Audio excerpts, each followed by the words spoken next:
Les chrétiens catholiques ont célébré aujourd'hui l'Assomption, la montée de Marie au ciel. Nous verrons dans ce journal comment s'est déroulée la fête.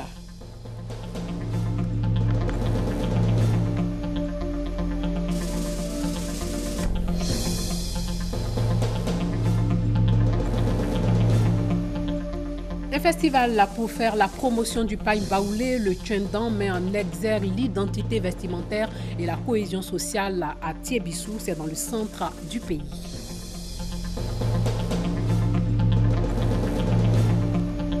Le président zambien Edgar Lungu a été réélu aujourd'hui au premier tour de la présidentielle avec plus de 2 points d'avance sur son principal rival, Hakainde Hichilema. Le parti de celui-ci a annoncé qu'il allait contester les résultats du scrutin devant la justice. Madame, Messieurs, bonsoir. Tous les 15 août, les chrétiens catholiques commémorent l'Assomption, la montée de Marie au ciel. Marie, c'est la mère de Jésus, vous le savez, c'est un moment de ferveur pendant lequel des offrandes de roses sont offertes dans les églises. Patricia Omoetia était à la paroisse Notre-Dame de l'Incarnation, c'est à la Riviera Palmeraie dans la commune de Cocody.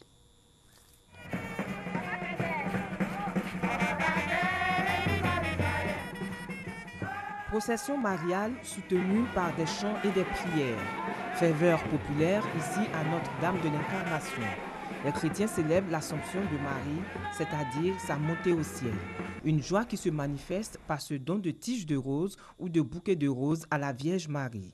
Pourquoi offrir donc des roses à cette occasion? C'est une fleur de valeur. C'est une fleur appréciée pour sa senteur et sa beauté. Et cette fleur de qualité, nous avons demandé à chaque paroissien de la voir pour la présenter à notre maman aujourd'hui. Exprimer son amour et son attachement à la Vierge Marie à l'occasion de la fête de l'Assomption, un acte de foi pour les chrétiens.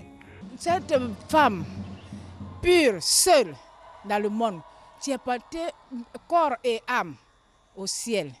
Pour nos chrétiens, c'est un acte de foi. Pour le curé de la paroisse, l'Assomption met en valeur une dimension essentielle de la vie chrétienne. Jésus est monté au ciel, on l'appelait cela l'Ascension.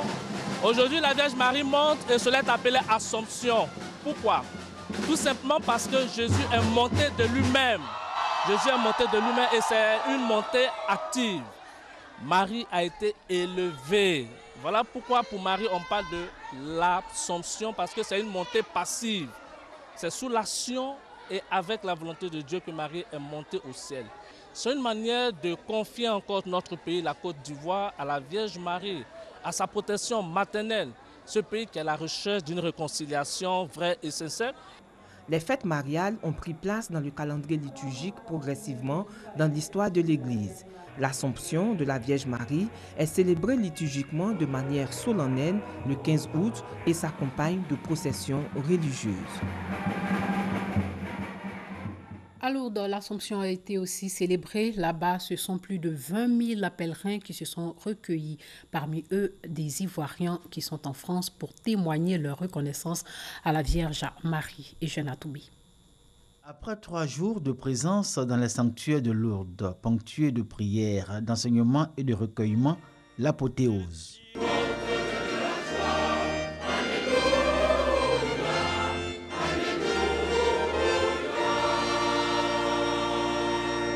C'est une foule immense de chrétiens qui a célébré à la prairie l'Assomption de la Vierge Marie. Dans cette multitude de chrétiens venus des 4 coins du monde, on pouvait remarquer la forte présence de pèlerins ivoiriens partis vivre à Lourdes cette relation particulière à Marie, la Mère de Dieu, dans son rôle d'intercession incomparable. Nous puissions jeter un coup d'œil, un œil de compassion sur nos frères malades, nos frères handicapés, qui ne peuvent pas se prendre en charge, qui ont besoin que quelqu'un les aide. Et c'est en cela que nous devient important, c'est en cela que nous devient un symbole. Éloquent témoignage après 4 jours d'accompagnement personnel et d'écoute de Dieu. 4 jours à l'issue desquels ils peuvent maintenant proclamer leur conversion. Le premier objectif de Marie. Son amour s'étend d'âge en âge. Et Dieu sait si à l'intérieur de nous et entre nous et dans nos sociétés, entre les peuples, il y en a des heurts et des violences et des injustices cruelles, épouvantables. Mais nous devons dire et affirmer et montrer par nos actes, par notre parole, le plus pauvrement, le plus simplement du monde, et malgré nos petitesses, nos faiblesses ou nos égarements, que sa miséricorde sera victorieuse. C'est la seule chose que nous avons à dire dans notre foi. Cet amour pour Marie, les pèlerins devront le nourrir de retour dans leurs communautés respectives par le fait de la prière du chapelet, acte qui suscite dans le cœur du chrétien le pardon. Le pardon qui, justement, était au centre de l'homélie du cardinal Barbaret à l'occasion de cette fête de l'Assomption à Lourdes. Ici en Côte d'Ivoire, 5 pasteurs, dont 2 du Togo et du Burkina Faso, ont été distingués lors de la 18e édition du Chandelier d'Or, la nuit d'excellence et du mérite religieux. La cérémonie de distinction s'est déroulée dans la commune de Cocody. Serge Coléa et Davis Oyo ont suivi l'événement. Révérend Mitré Diakouti du Togo, désigné prix spécial la meilleure présence de la foi en Afrique. Révérend Michel Ouedraogo du Burkina Faso, prix spécial meilleur modèle de leader d'amour. Voici les 2 hommes de Dieu venus de la sous-région ouest-africaine, distingués à cette 18e édition du Chandelier d'Or. C'est par la grâce de Dieu. Et Emmanuel Presse a voulu seulement nous encourager davantage à aller de l'avant pour l'œuvre de Dieu. Cette reconnaissance réellement me réjouit le cœur, mais me fait trembler. Parce que je dois garder le témoignage jusqu'à la fin de ma vie. Je dois refléter la gloire de Dieu pour la génération à venir. Pour Yves Steven Guiquet, président du Chandelier d'Or, ces 2 personnalités religieuses constituent le symbole de l'ouverture de cette cérémonie de distinction sur le continent africain. Le Chandelier d'Or s'internationalise. C'est-à-dire qu'à partir de maintenant, nous allons jeter un regard sur le travail des hommes de Dieu en Afrique, en Europe et dans le monde entier. Au niveau de la Côte d'Ivoire, le révérend Bana Kambou est reconnu comme meilleur formateur de chrétiens laïcs. Le docteur Victor Anderson Oué reçoit le prix spécial enseignant émérite et libéralité dans le ministère. Quant au révérend Ili Nestor Lakoun, il a eu le prix spécial bon berger rassembleur et crédible. Léocadie Gougoui, inspectrice de l'enseignement primaire de Cocody 1, s'est vue remettre le prix spécial de qualité et d'excellence pour les bons résultats de l'année scolaire écoulée. Pour le parrain, le colonel Bertin Okaamani, le mérite et le travail bien fait étaient à l'honneur au cours de cette soirée de distinction. Comme à l'accoutumée, des prix ont été décernés également à 2 chantres chrétiens, notamment Emi Tiapo et Azaf du Ciel. C'est demain que la première vague de musulmans va se rendre à la Mecque. Ces musulmans vont effectuer le Hajj, le 5e pilier de l'islam. Des kits et des passeports leur ont été distribués à la grande mosquée de la Riviera Golfe. Cette année, sachez qu'ils sont 5600 à se rendre dans cette ville de l'ouest de l'Arabie Saoudite. Le reportage de Mamadou Fassi. Nous avons travaillé vraiment dans le calme et aujourd'hui les retraits de kits et de tous les documents de voyage se font aussi dans le calme et la discipline. Et profiter aussi de cette occasion pour lancer un appel aux pèlerins et à leurs parents. À partir de demain, mardi, 15h, les pèlerins appelés sur le premier vol devront donc se présenter à la mosquée de la Riviera Golfe. Le processus d'enregistrement est un peu long. Donc nous allons commencer 15h, 16h et un quart de la Sotra va donc convoyer ces pèlerins vers l'aéroport Djeddah, à côté de l'aéroport Félix Houphouët-Boigny, pour donc leur embarquement. Et le décollage est prévu pour 23h. Et nous savons tous que nos parents, il y a beaucoup de nos parents qui sont analphabètes, qui n'ont parfois jamais quitté leur milieu de naissance. Et pour donc éviter le dépaysement, nous avons cette année voulu expérimenter le convoiement par région. Et donc, les pèlerins qui s'inscrivent auprès des opérateurs privés, qu'ils n'aient pas peur, ils sont suivis par l'État, ils sont suivis par nos collaborateurs, ils seront traités dans les mêmes conditions que les pèlerins du contingent étatique. Nous avons commencé la distribution des documents de voyage. Et il y a 2 sites de distribution de ces kits et documents de voyage. Nous avons la grande mosquée de la Riviera Golf et bientôt, puisque les départs à partir de demain vont commencer là-bas, nous allons donc délocaliser la distribution des kits et documents de voyage de la mosquée de la Riviera Golf à la grande mosquée de Williamsville. Sachez qu'un incendie a détruit plusieurs baraques ce matin à la Riviera 3 à Mputo, dans la commune de Cocody. L'origine de l'incendie reste encore méconnue, même si certains affirment qu'une bouteille de gaz aurait explosé. Les faits avec Perpétuquement et Serge Colia. Le feu s'est déclenché aux environs de 9h30 selon les premiers témoignages recueillis. Les habitants ont tenté de l'éteindre avant l'arrivée des pompiers, mais les flammes avaient déjà ravagé tout sur leur passage. Il paraît qu'il y a une femme qui était allée allumer le feu. Comme ça, son gaz a pris feu. Elle a eu peur. Maintenant, il n'y avait personne à côté. Donc, comme c'était la maison en baraque, ça a commencé à s'enflammer. Donc, j'étais au travail ce matin pour m'appeler pour dire que les baraques ont pris feu. Donc, du moment où on venait, le feu est déjà passé sur ma maison. L'intervention des sapeurs-pompiers permet de circonscrire les flammes. L'origine de l'incendie n'est pas encore connue. Nous avons été alertés pour un incendie qui s'est déclaré ici à Mputo. Il s'agit d'un violent incendie concernant des baraques installées sur une superficie de près de 1000 m². À l'instant où nous avons pu circonscrire le feu.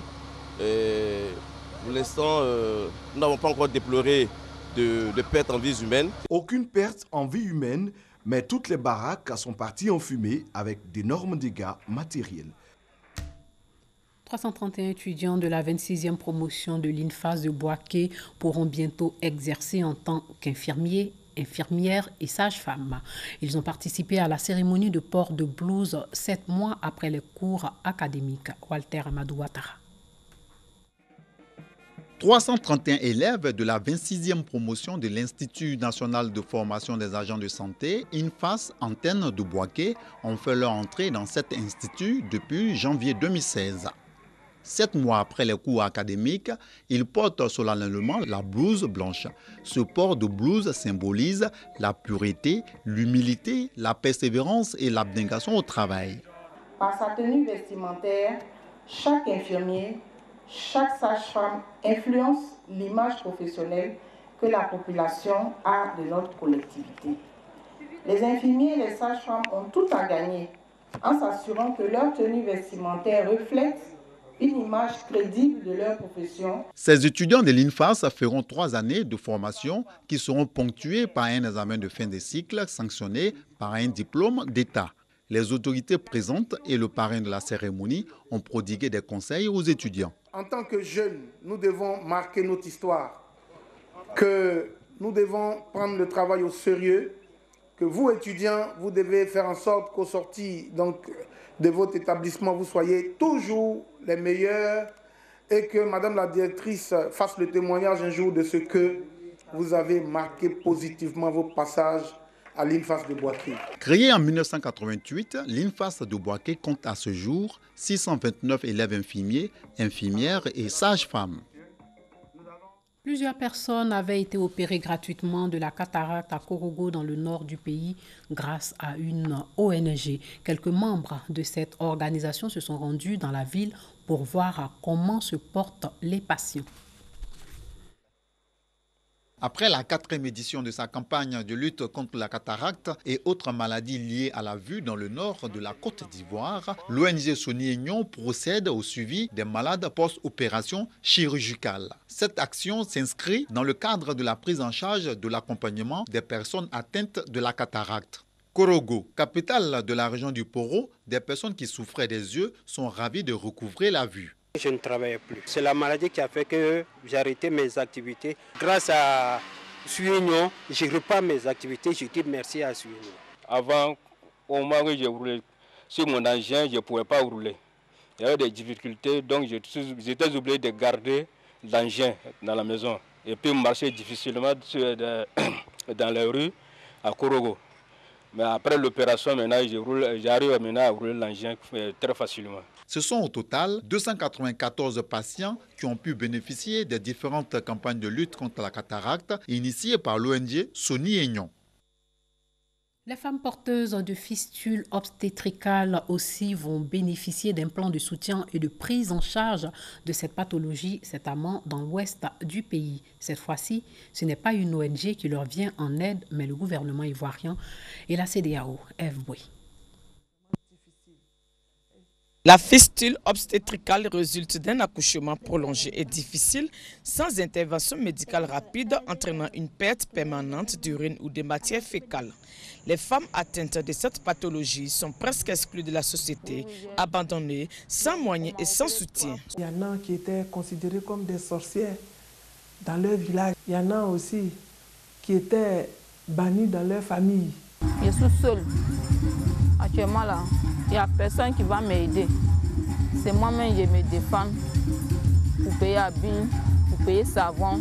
Compte tenu donc de la gravité des conséquences de cette maladie, un plan d'action de lutte contre la fistule est lancé dans la ville de Mans, à l'ouest de la Côte d'Ivoire. C'est une action du ministère de la Promotion de la Femme, de la Famille et de la Protection de l'Enfant, en collaboration avec les ministères de la Santé et de l'Hygiène publique et de l'Intégration et des Ivoiriens de l'extérieur et le Centre de la CEDEAO pour le développement du genre, CCDG. Les familles et les communautés des femmes atteintes de fistules obstétricales seront sensibilisées et les patientes guéries seront appuyées. Il ne suffit pas de traiter et de faire guérir. Il faut assurer la réinsertion des femmes qui ont été guéries après avoir été bannies de leur communauté. Le gouvernement ivoirien exprime sa gratitude à tous les acteurs impliqués dans ce programme. Pour cette phase à Mans, 30 femmes sont concernées. Il est à noter que la Côte d'Ivoire observe une recrudescence des cas de fistules. Une récente étude de l'UNFPA révèle que 1000 nouveaux cas surviennent chaque année. Je vous amène au Malawi où un homme séropositif est accusé d'avoir payé pour déflorer plus d'une centaine d'adolescentes. Cela répondait à des pratiques rituelles organisées par les parents. Arrêté, le tribunal refuse la libération de l'homme sous caution. Eugène Atobé revient sur cette affaire. Eric Aniva, 45 ans, a été arrêté fin juin après avoir confessé dans une interview à la BBC avoir eu des rapports sexuels avec des jeunes filles en échange de 4 à 7 $ réglés par leur famille, et ce, malgré sa séropositivité. Vendredi, le juge Anderson Massanjala a refusé sa libération sous caution, indiquant qu'il était raisonnable pour M. Aniva de rester en détention provisoire pendant l'enquête de la police.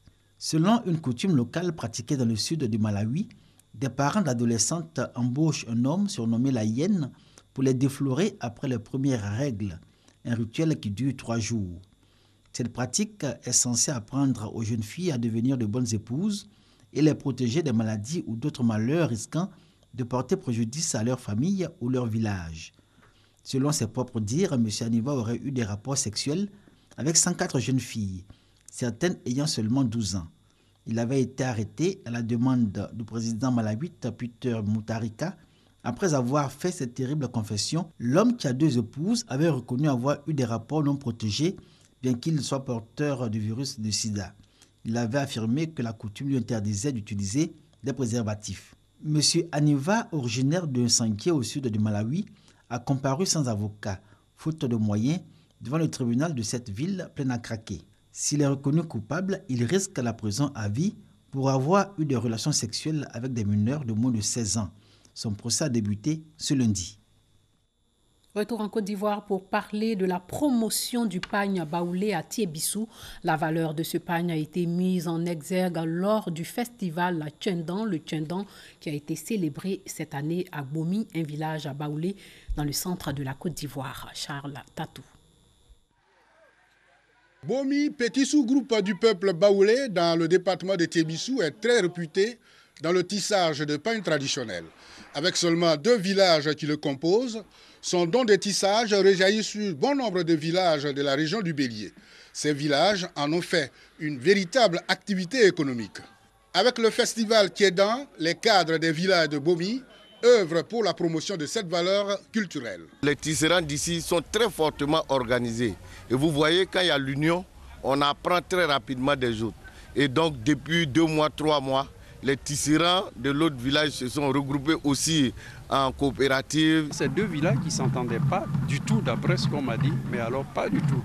Or là, à chaque édition, tout le monde se met ensemble. Je pense que sur ce plan, je crois que c'est un succès. Un centre de formation professionnelle d'ici 2020 et nous avons prévu une filière, n'est-ce pas, sur le traitement des pagnes, sur les tisserands. Ça pourra créer des emplois, former les jeunes. Actuellement, j'utilise beaucoup de techniques ancestrales, mais cela ne suffit pas. La deuxième édition a connu la présence de tous les cadres du centre du pays et la participation des tisserands des autres régions et ceux du Burkina Faso, réputés aussi dans le tissage de pagnes traditionnels. Les hauts cadres de la région encouragent l'initiative. Cette sympathique cérémonie qui fait appel à nos frères venus du Burkina Faso, de Korogo, des régions de montagne, vous brassez à travers la culture la cohésion sociale nécessaire pour bâtir la Côte d'Ivoire de paix. Comme on le voit, le pagne baoulé n'honore pas seulement que notre communauté. Le pagne baoulé fait également la fierté de toute la nation ivoirienne. Un défilé de mode et des danses du terroir ont donné une note de gaieté à la célébration du pagne baoulé. Les responsables locaux du RDR du Nzi ont reçu 25 mobylettes. Ils pourront se déplacer lors des échéances électorales à venir. Ces engins ont été remis par le ministre Bruno Nabagno-Koné aux militants du Rassemblement des Républicains. Le reportage de Hassan Khan. 25 motos aux responsables locaux du RDR, Rassemblement des Républicains de la région du Nzi, notamment des localités de Kwasi-Kwasi-Kro, Bokanda et de Dembokro, dont le ministre Bruno Nabagno-Koné, cadre du RDR. Ce dont vise à équiper les militants du RDR de cette partie du pays afin de faciliter leur mobilité pour les prochaines échéances électorales. C'est le respect de l'engagement pris par le ministre lors de sa visite dans la région du Nzi le 8 avril dernier. Une action saluée par le représentant d'Amadou Bonkouloubali, secrétaire général à la présidence de la République, parrain de la cérémonie, et par la porte-parole des bénéficiaires. Mais vous n'avez pas attendu des recommandations pour le faire. Soyez-en remerciés. C'est une reconnaissance et l'assurance que son Excellence, Monsieur le Président de la République, touche du doigt nos préoccupations. Bruno Nabagno-Koné a salué la mobilisation des militants du RDR de la région du Nzi. Il les a surtout éclairés sur l'actualité politique, à savoir le référendum. Le président de la République, le président Alassane Ouattara et son aîné, le président Henri Konan Bédié, veulent léguer aux enfants et aux petits-enfants de la Côte d'Ivoire une Côte d'Ivoire en paix. Et c'est ce que le président Alassane Ouattara est en train de faire avec cette nouvelle constitution. Le ministre Bruno Nabagno-Koné a exhorté les militants RDR de la région du Nzi à toujours faire confiance au président Alassane Ouattara et à son aîné Henri Konan Bédié pour une Côte d'Ivoire en paix et solidaire. Depuis le putsch raté du 15 juillet en Turquie, le Cangoulen est pointé du doigt par les autorités de ce pays. L'ambassadeur de la Turquie en Côte d'Ivoire a échangé sur la question avec les journalistes ivoiriens. Gabriel Zani nous fait le coup de cette rencontre. Depuis le 15 juillet dernier, date du coup d'État manqué en Turquie, la confrérie Gülen est dans le viseur des autorités turques. Esra Demir, l'ambassadeur de la Turquie en Côte d'Ivoire, présente Gülen aux journalistes comme un mouvement dirigé par Fethullah Gülen, un imam exilé aux États-Unis. Selon la diplomate turque, le mouvement est l'auteur du putsch manqué dans son pays. C'est une faction clandestine au sein de l'armée turque sous les ordres de Fethullah Gülen a tenté d'organiser un coup d'État. Ils ont tenté de renverser le gouvernement démocratiquement élu ainsi que l'ordre constitutionnel du pays. C'était un grand choc, mais les premières réactions sont venues très vite. Tous les partis politiques, sans distinction, ont fermement pris position pour la démocratie, pour les institutions démocratiques légitimes et pour la Constitution. 240 morts et plus de 1500 blessés. Le bilan du putsch manqué est lourd. Selon Esra Demir, Gülen agirait en sous-marin. Malgré l'extension de ses actions dans les domaines de la santé, de l'éducation et de la formation des jeunes en Turquie, Gülen demeure une organisation aux ramifications insoupçonnées dans plusieurs pays. C'est pourquoi les arrestations en Turquie sont vues par le gouvernement du président Erdogan comme une méthode de débarrasser l'appareil de l'État de ses cellules cancéreuses. Fethullah Gülen est désormais le cerveau de cette conspiration contre le régime de Recep Tayyip Erdogan, qui continue de négocier l'extradition du prédicateur islamiste réfugié aux États-Unis. Mais en attendant, un mandat d'arrêt a été émis en Turquie le vendredi contre l'ex-star du football Hakan Şükür, favorable à Fethullah Gülen. Le président zambien Edgar Lungu est réélu au premier tour de la présidentielle avec plus de 50% des suffrages et 100 000 voix d'avance. Le chef du Front patriotique obtient de justesse la majorité absolue nécessaire pour éviter un second tour. En face, Hakainde Hichilema, un homme d'affaires à succès qui dirige le Parti uni pour le développement national, est battu avec plus de 47% des suffrages, un 5e revers consécutif pour lui à une élection présidentielle. Premier tour de vote en Zambie. Le président du Front patriotique Edgar Lungu a été réélu avec plus de 50% des votes. Il a obtenu 1 860 877 voix contre 1 760 347 voix pour son adversaire Hakainde Hichilema à l'issue du décompte dans les 156 circonscriptions ce lundi 15 août. La commission électorale a publié les résultats quelques heures après que le principal parti d'opposition se soit retiré de la vérification des résultats. Il a dénoncé la fraude et déclare avoir des preuves. Il a annoncé qu'il compte porter cette affaire devant la justice. Le parti au pouvoir et le président ont rejeté ces accusations, demandant que la volonté du peuple soit respectée. Dans la capitale Lusaka, des concerts de klaxons et de vuvuzelas ont salué la victoire d'Edgar Lungu. La police anti-émeute a été déployée sur les grandes artères de la capitale, alors que plusieurs analystes craignent des violences après une campagne tendue. Rappelons que le président Edgar Lungu est donc confirmé dans ses fonctions 18 mois seulement après son accession au pouvoir, après le décès de son prédécesseur Michael Sata en octobre 2014. Sachez que l'opposant ne s'avoue pas vaincu pour autant. Son parti a aussitôt affirmé avoir des preuves de la manipulation des chiffres par le parti au pouvoir. Une trentaine de civils au moins ont été tués dans la nuit de samedi à dimanche par des rebelles ougandais à Beni, ville de l'Est de la République démocratique du Congo, théâtre de nombreux massacres depuis octobre 2014. De présumés rebelles des forces démocratiques alliées sont pointés du doigt, rebelles musulmans ougandais opposés au président ougandais Yoweri Museveni. Dans la nuit du samedi à dimanche, la République démocratique du Congo a été victime d'un énorme massacre près de Beni, au nord-est du pays. Massacre qui a coûté la vie à une quarantaine de civils. Selon l'armée, les responsables de ce massacre seraient des rebelles présumés des forces démocratiques alliées ADF, a affirmé le lieutenant Mac Azuke, porte-parole de l'armée. La communauté internationale devra prendre conscience de la difficulté que nous avons. Le combat est âpre, ce sera de longue haleine, mais on finira par gagner. Moi, je reste optimiste. Le gouvernement de la RDC a décrété un deuil national de 3 jours à partir de ce lundi. Les drapeaux seront mis en berne sur toute l'étendue du territoire congolais. Un bilan provisoire de 46 personnes tuées et 34 maisons brûlées a été avancé par le président de la société civile de Beni, Gilbert Kambale.